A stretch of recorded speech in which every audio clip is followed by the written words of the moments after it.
Yesterday, I graduated from UVM with degrees in environmental studies and critical race and ethnic studies.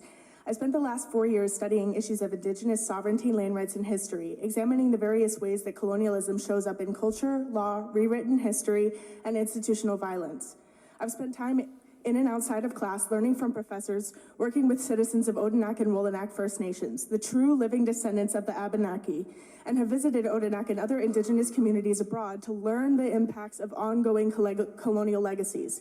Because of this academic background, I understand how the proposed statue highlighting the so-called Vermont Abenaki is a form of erasure that threatens the sovereignty of the true Abenaki people.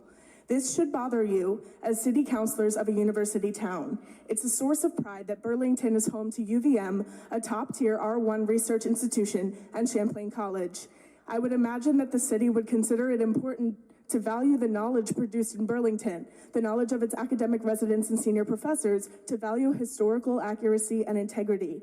Instead, some very loud and prominent individuals in the community have been empowered to exert social and political influence to overshadow the expertise of historians and faculty with extensive credentials on topics of Native history, relations, and struggles.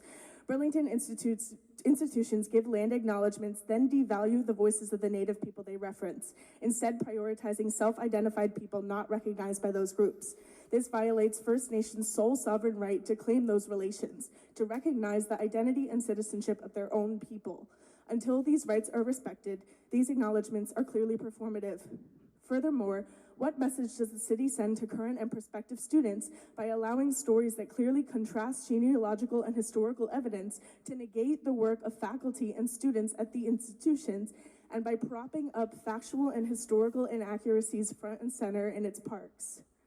It says that the research conducted at UVM and Champlain doesn't matter. It won't have any bearing on the real issues facing Vermont and beyond. As a Burlington student, this is discouraging, and I imagine that this is not the narrative that the City Council of a university city wants to project. Thank you.